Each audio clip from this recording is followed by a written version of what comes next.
With early voting already well underway, tonight is the last chance the candidates will have to go head-to-head to sway undecided Americans. Last debate featured a range of attacks from both candidates.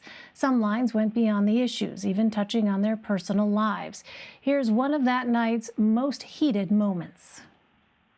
It's about you. That's what we're talking about here. All right, that's the end of the segment. We're moving on. He didn't take them. Well, Vice President, no. Can I be honest? It's a very important question. Try to be honest. He stood up. No, he stood up the answer to the question is no. Ukraine. No, sir. With $1 billion, if you that is absolutely you know what, you're not true. You're doing it. You're going to have tape. True, gentlemen. I hate to raise my voice, but it seems to be. Why shouldn't I be different than the two of you? For more, let's bring in Lanhee Chen. He was the policy director for Mitt Romney's 2012 presidential campaign, as well as an advisor for Marco Rubio's 2016 presidential campaign. Lanhee, great to see you again. Thanks for joining us. So before I get to tonight's debate, I want to ask you about Senator Romney and his announcement that he did not vote for President Trump this year. Now, he declined to say whether he voted for Joe Biden, but given your background with the senator, why do you think that he made that decision public in the way that he did? Well, I think, his opinion of President Trump, some of the things President Trump has done is no secret to anybody.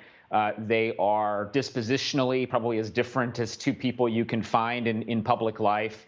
I think Senator Romney was probably getting a lot of questions about what he was going to do, what he was planning to do in this election, who he was going to vote for.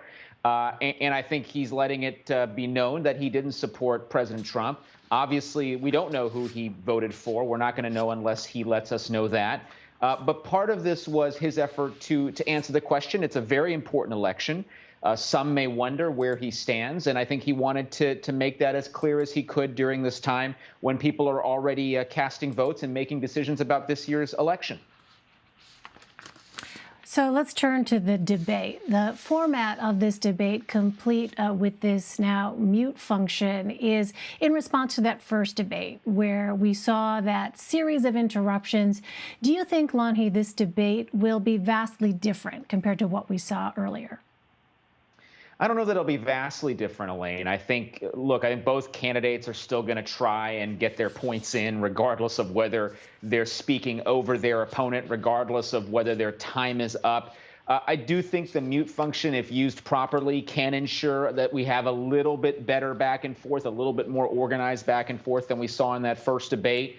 But fundamentally, President Trump has got a certain style. And if you look at how he approaches these debates, it tends to be a little bit more confrontational. It tends to be a little bit more combative, a lot more combative in some cases. And so I wouldn't expect him to deviate too much from that style. I think that's largely how he's going to make his points tonight. And so, I'm skeptical the mute button is going to have too much of an impact, but hopefully it will make some difference on the margins and the American people can actually hear some reasonable exchanges between these candidates. Right. After all, this is, in fact, an opportunity, or is supposed to be an opportunity for voters to hear directly from the candidates themselves. So let's talk about the president's strategy. The playbook looks in some ways similar to 2016, calling for his opponent to be jailed. There are unsubstantiated claims about voter fraud. This year, of course, we have seen the president attacking doctors and scientists, contradicting his claims. I wonder, Lanhee, what you make of that. Does that appear to be an effective strategy at this point, given what we have seen from public polling on some of these issues? And do you expect to see more of that tonight? A couple things are clear. First of all, I think the president is engaging in this strategy because he's comfortable in it. It's kind of where he feels like he goes to when he needs to make headway on one point or another.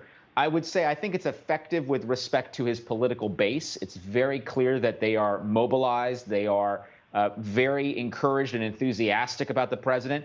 Not a particularly effective set of techniques if you're trying to speak to undecided voters or voters who might, for example, wonder what will the next 4 years look like in a Trump presidency. I've made the argument repeatedly that I think the president would be strongest if he was willing to get out there and talk about his plan for the next 4 years as opposed to all of these other things. But that hasn't been where the president, it hasn't been where his campaign has been. I think the president believes it is effective at mobilizing his base, but his base is going to be supporting him regardless. The question now is where he gets the additional support necessary to get him across 270 electoral votes.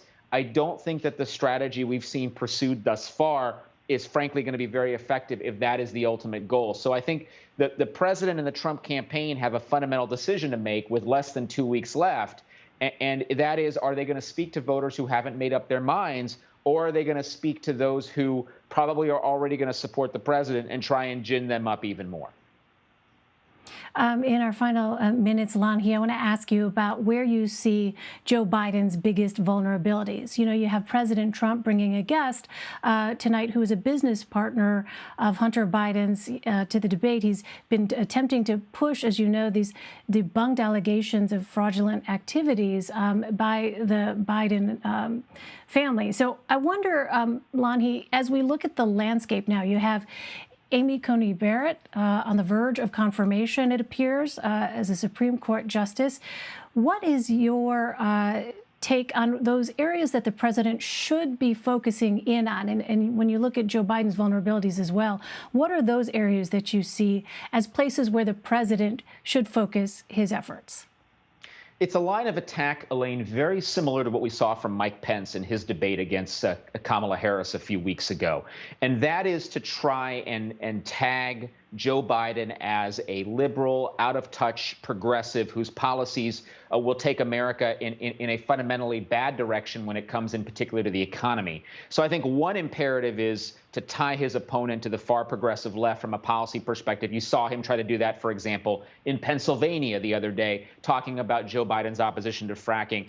And then in the second order, I would say it's also going to be important for him to draw contrast in terms of energy and competency. And that's going to be something, you know, it's a hard sell because I think a lot of people know Joe Biden has a lot of experience in government, but it is fundamentally about that competency. For 47 years, Joe Biden's been in public life. You've heard this line, and he hasn't gotten a whole lot accomplished. It's about contrasting the president's accomplishments over the last few years with those of Vice President Biden during his 47 years in public life. I think trying to paint Joe Biden as an element of Washington, from Washington, you know, we are still in a political cycle where outsiders are favored to a certain degree. I think those are going to be the strongest places for the president to go. Whether he actually gets there, whether he can be successful, we'll have to see. All right, Lanhee Chen. Lanhee, always great to have you. Thank you very much. Thank you, Elaine.